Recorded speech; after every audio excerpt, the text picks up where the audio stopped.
time for Meal Prep Monday, and we got some cozy recipes that can be made with some seasonal vegetables in your pantry this morning. Yes, so it's that weird time of year where we're waiting for all the fresh stuff. It's still not here, and so you want to use what you have in your freezer, in your pantry, and those seasonal vegetables, which are basically root vegetables. Exactly. At this time of year, And right? Shauna, soup, there it is, baby. Yeah, I love this. This looks so hearty. It is, and it is one of my favorite recipes to make.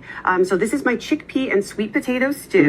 So can of chickpeas right out of the pantry, and then the sweet potatoes that you have, sitting in your cupboard that you're not using. And it comes all together with a red pepper, some broccoli. You could use spinach, kale, whatever you have. You can use frozen vegetables as well if you don't have the fresh. And then a can of coconut milk at the end makes it super creamy. This can easily be vegan if you're using a vegetable broth. I used a chicken broth in this one.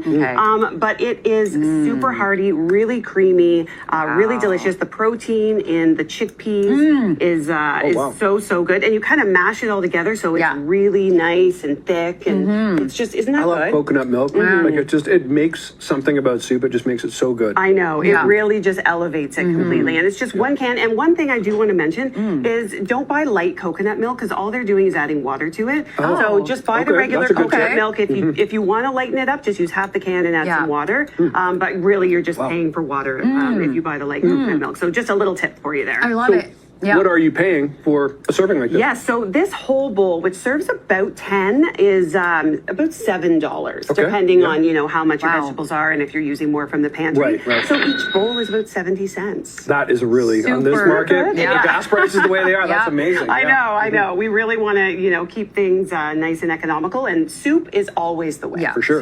And you can freeze and defrost if you made like a batch or too much. Absolutely, you can. Okay, so let's move on to the this sort of crumble situation here. This looks amazing. So this is called my frozen berry crumble because we use 6 cups of frozen berries here. Now, I should mention too, if you like more stone fruit or things like that, you can just use frozen peaches. Or canned peaches. Yeah, you totally could. Absolutely. So we want 6 cups of our frozen fruit. And this is right out of the freezer. You don't have to let it thaw. We're adding 1/3 a cup of flour and only 1/3 a cup of sugar as well in this whole thing. Yeah, not a ton of sugar in this recipe.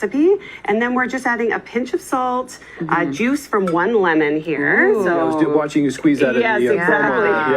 And I always like to use fresh, but once again, if you have one of those bottles of lemon juice in your fridge, you can totally use that. We mix all this together, and we just want to make sure that all the berries are coated. A little dusting in a way. Yes, exactly. And then all we're doing is dumping this into